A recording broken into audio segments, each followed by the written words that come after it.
반갑습니다. 디오 채널 종목 분석 시간입니다.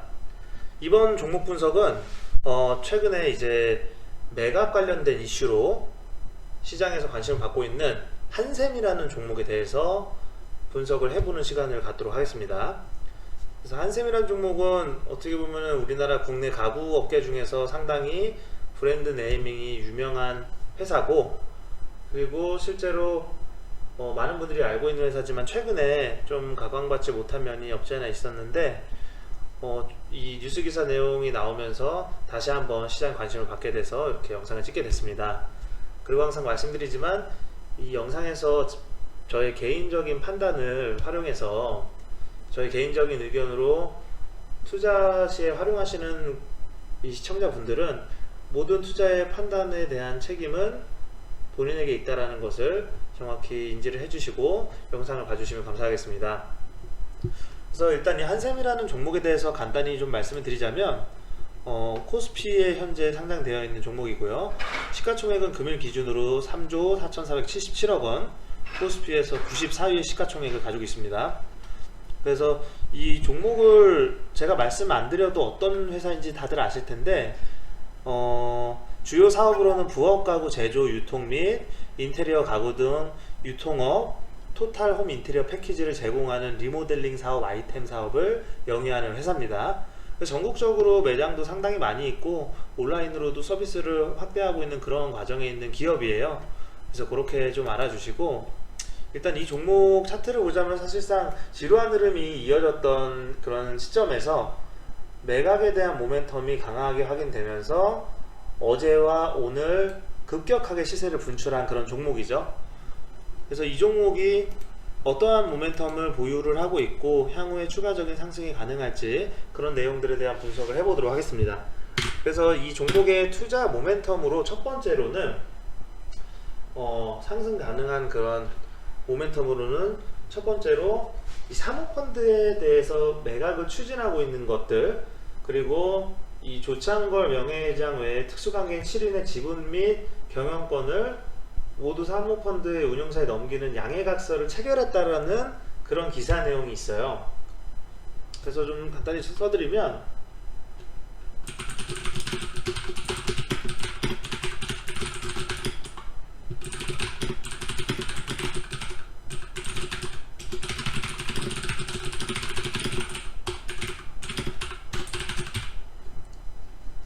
그래서 어제부터 이렇게 시장에서 부각되는 내용이고, 일반적으로 한샘이 만약에 대기업에 그냥 넘어갔다라고 하는 것도 뭐 괜찮은 시나리오는 맞지만, 지금 한샘을 인수하기로 하는 그런 사모펀드가 IMM 사모펀드인데, 이 사모펀드에 대해서는 한샘과 시너지 효과를 기대할 수 있다는 게 중요한 부분입니다. 왜 그러냐면 이 사모펀드가 현재 온라인 가구 판매 플랫폼 기업, 현재 상장되어 있는 기업인데 OIMINT의 지분을 36.24% 보유한 대주주예요. 그래서 현재 이 OIMINT라는 회사도 마찬가지로 가구에 관련된 사업을 하는 회사인데, 한샘을 인수함으로써 두 회사의 시너지가 발생할 수 있다, 이런 기대감이 나올 수 있다는 겁니다. 그래서 한번 간단하게 좀 이렇게 보여드리면, OIMINT라는 회사를 치면 뭐 여러분이 아시는 분들도 있을 거예요. 주력 매출은 자사 브랜드인 레이디 가구라고 하네요. 이 레이디 가구를 통해서 발생하는 회사고, 신규 브랜드로 아이데뉴가 있고 포더홈, 이런 브랜드 지금 인터넷으로 가구 구매하시는 분들 많이들 보셨을 겁니다. 그래서 이 OIMINT라는 회사가 현재 오늘 이 한샘을 인수하는 사모펀드에 소속되어 있는 회사이기 때문에 시너지 효과가 있을 것이다, 그런 얘기가 있는 거예요. 그래서 관련된 기사 내용 한번 보여드리면, 한샘이 사모펀드 매각을 추진하고 있다라는 얘기가 있고, 그리고 이 한샘이 최대 주주 조창걸 명예회장의 특수관계인 지분을 이 사모펀드 운용사에게 넘기는 양해각서 체결했다고 나왔죠. 그래서 실사 및 구체적인 거래 조건에 대한 협상을 통해서 이 최종적인 내용이 결정될 사항이라고 하니까 뭐 그런 세세한 부분은 아직 좀 남아있는 거고, 이 시너지 효과를 기대할 수 있다라고 이렇게 전망을 하는데, 아까 말씀드렸듯이 OIMINT라는 회사도 가구 관련된 사업을 하는 회사이기 때문에 한샘을 인수함으로써 서로 매출이나 이익에 도움이 될 수 있는 그런 효과가 있을 거라는 기대가 있는 겁니다. 그래서 그런 내용의 뉴스 기사고, 한샘의 상승 모멘텀 두 번째 내용을 보자면, 일단 회사를 매각을 하게 됐기 때문에 승계랑은 다른 개념이죠. 그래서 만약에라도 승계를 하게 됐다면 그 과정에서 부담해야 되는 상속세가 굉장히 어떻게 보면은 막대하기 때문에 오너의 그 개인적인 리스크긴 하지만 회사 전체적인 밸류에이션으로 봤을 때 별로 좋지는 않은 부분이에요. 그래서 얼마 전에 뭐 삼성 그 이건희 회장 전 회장의 지분을 승계받은 이재용 회장 관련된 그 내용이 나왔을 때도 상속세 얘기가 많이 나왔는데, 이 경영승계 과정에서 부담해야 되는 상속세로부터 어떻게 보면 자유로워진 거죠. 매각이 되는 거기 때문에 상속이 아니라. 그래서 그에 대한 내용이고, 간단히 좀 써드리자면,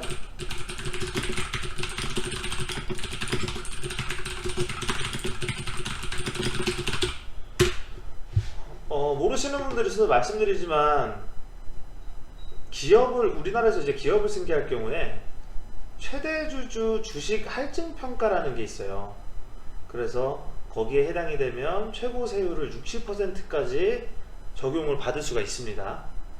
혹은 바로 직계가 아니라 뭐 손자에게 승계를 할 경우에는 최고 세율이 더 늘어날 수 있고, 여러 가지 사항을 고려했을 때 최고 세율이 굉장히 부담이 될 수 있는데, 상속하게 될 경우에는 대규모의 주식담보대출이나 아니면 뭐 신용대출에 대한 오너의 부담이 어떻게 보면 없어지는 것이기 때문에 이런 리스크가 자연스럽게 해소가 된다라고 볼 수 있는 거죠. 그래서 우리나라 이 상속세율이 상당히 높은 편의 최고 구간에 속하는데, 아무튼 그런 부분들이 해소가 된 거기 때문에 오히려 매각이 된 거를 다행으로 여길 수 있다는 겁니다. 그래서 뉴스 기사 내용, 오늘 뭐 관련 기사 내용이기도 한데, 매각의 가장 큰 이유는 막대한 상속세다 뭐 이런 얘기 있고, 손자에게 상속하면 95%까지 부과될 수 있다 이런 얘기가 있고, 한국에서 이 기업을 승계할 경우에는 상속세 최고 세율이 60%인데 이게 OECD 이 경제협력개발기구 중에서 평균의 2배를 넘어서 거의 최고 수준이라고 하죠. 그래서 경영권 프리미엄을 아무리 감안을 한다고 해도 상당히 높은 상속세율이라고 보여지기 때문에 이런 부분들이 매각을 하면 자연스럽게 해결이 되면서 아무래도 오너 리스크가 없어졌다고 보는 게, 그런 시각이 많다라는 얘기예요. 그래서 그에 대한 이런 뉴스 기사 내용이고, 상속세에 대한 리스크가 해소됐다라는 게 또 우리 주주의 입장에서 보면은 다행이라고 생각할 수 있습니다. 왜냐면 그 매각을 참여해서 인수를 하는 주체가 사모펀드라는 건, 결국에 사모펀드는 기업의 가치를 늘려서 다시 되팔려고 하는 거잖아요. 그러다 보면은 당연히 주력 사업에 집중하게 돼 있고, 불필요하게 나가는 판관 비용이나 여러 가지 비용들을 제거함으로써 기업 가치를 더 살릴 수 있기 때문에, 주주 입장에서는 상속세율을 크게 부담을 하면서까지 좀 이렇게 승계 작업을 하는 것보다는 좋은 가치를 제고를 할 수 있도록 매각이 되는 게 나을 수 있습니다. 그리고 세 번째 상승 모멘텀을 좀 보자면, 최근에 리모델링 시장이 굉장히 활성화가 됐다라는 얘기는 아마 아실 거예요. 왜냐하면 여러 가지 규제가 있기 때문에 재건축보다는 부분적인 리모델링을 하는 그런 경우가 상당히 많아졌는데, 그러다 보니까 한샘의 주력 사업 중에 리모델링 사업도 있고 그 가치가 부각이 될 수 있다라는 기대감이 있습니다. 그래서 최근에 대형 건설사들을 보면 이 규제가 우리나라에서 상당히 지금 많아졌기 때문에 재건축이나 재개발 사업이 점점 어려워지고 있고, 그에 대해서 리모델링 시장 선점하기 위해서 각 회사별로 굉장히 활발하게 움직이고 있다는 것을 말씀을 드립니다. 그래서 인테리어 리모델링 서비스 같은 경우에는 진입 장벽이 높고 그 초기에 투자 비용도 상당하고, 그렇기 때문에 이렇게 리모델링에 대한 상품 패키지가 전반적으로 완성되어 있는 한샘의 경쟁력이 부각이 될 수밖에 없다라는 얘기입니다. 현재 이 리모델링 시장이 그렇다는 얘기예요. 그래서 그에 대한 요 기사 내용을 좀 간단히 보여드리면, 리모델링 시장에서 몰리는 대형 건설사들에 대한 얘기가 있고, 시공 능력 1위부터 6위의 회사들이 모두 참가를 한다. 리모델링 시장에 대한 얘기죠. 그래서 최근 대형 건설사들이 잇따라 아파트 리모델링 시장에 뛰어들고 있다라는 얘기. 예를 들면 GS건설은 건축 주택 부분 도시정비 사업그룹 도시정비 2 담당 산하에 리모델링 팀 신설했다라는 내용이 있고, 사업 본격화한다는 얘기 있고, 현대건설도 역시 기존에 리모델링 사업 담당하던 TF팀을 정식 부서로 재편했다, 이런 얘기가 있고요. 뭐 대우건설에 대한 얘기도 있고, 대림에 대한 얘기도 있고, 전체적으로 리모델링 사업을 대형 건설사들이 관심 갖고 그에 대해서 움직일 수밖에 없는 상황 나오면서, 당연히 그 사업을 주력으로 하고 있는 한샘에 대해서 관심도가 높아질 수밖에 없는 그런 상황이라는 얘기입니다. 그래서 요약해서 적어드리자면,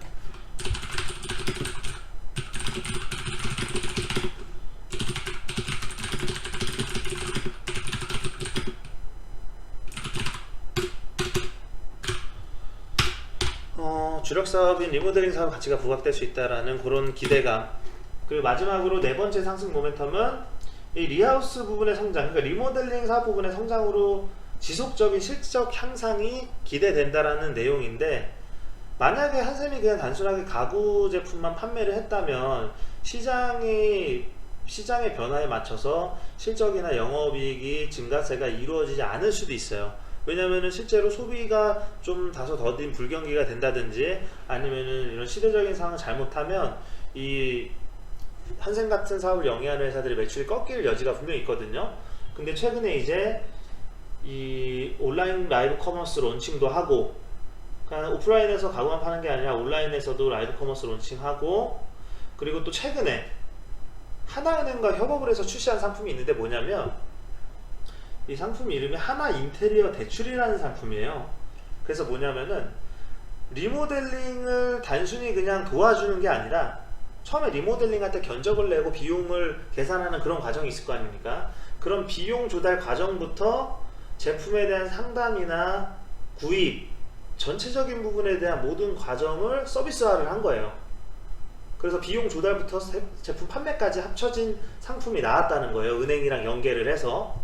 그래서 이 상품이 상당히 시장에 관심이 높다고 하는데, 아무래도 리모델링을 하게 되면은 몇천만 원에서부터 많이는 1억 이상 나가는 그런 금액까지도 나온다고 하니까, 그래서 이런 부담에 대해서 좀 더 효율적으로 비용을 조달하기 위해서 만든 패키지 인테리어 대출 상품이라고 합니다. 그래서 이런 게 있어가지고 매출도 보면은 올해 이제 시장의 컨센서스가, 한샘 같은 경우에 올해 매출이 이제 2조 3,100억 원 정도, 정확히 말씀드리면 2조 3,103억 원, 그리고 영업이익은 1,180억 원 정도라고 시장에서 예상을 하는데, 이제 과거 10년 전과 비교했을 때 매출은 4배 이상 오른 그런 수치고, 영업이익 같은 경우에도 3배 이상 성장한 수치예요. 그러니까 아무리 이런 시장에서의 경쟁사들이 있다고 해도 여러 가지의 또 신규 사업을 확장을 하면서 매출이나 영업이익이 지속적으로 증가할 수 있다는 기대감이 있다는 겁니다. 그래서 그 내용을 간단히 정리를 하자면,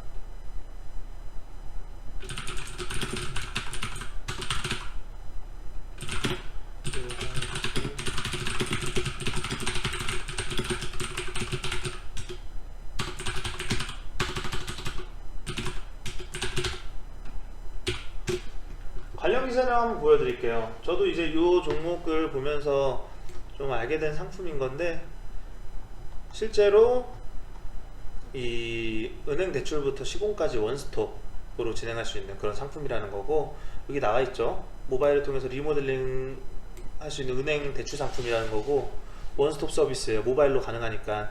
그래서 이제 자동차 구매처럼 이 주택 리모델링에 대해서 자금을 조달하는 그 창구 역할까지 추가된 것이고, 그렇기 때문에 소비자들 입장에서 상당히 자금이 많이 필요한 리모델링 시장에 대해서 좀 더 편하게 접근을 할 수 있다라는 얘기가 나오고 있습니다.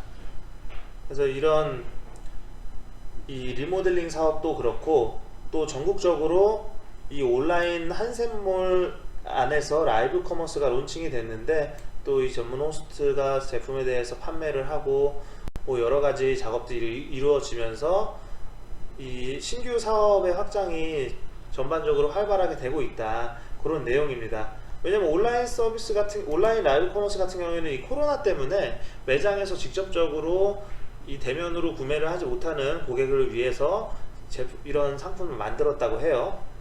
그래서 이런 부분 때문에 지속적인 이 실적이 증가하는 추이를 보이고 있고, 아까 제가 말씀드렸듯이 10년 전과 대비했을 때는 이 영업이익이 4배 이상 향상됐고, 매출액이 4배 이상 향상이 됐고 영업이익이 3배 이상 올라가는 그런 수치를 보여주고 있다라는 거죠.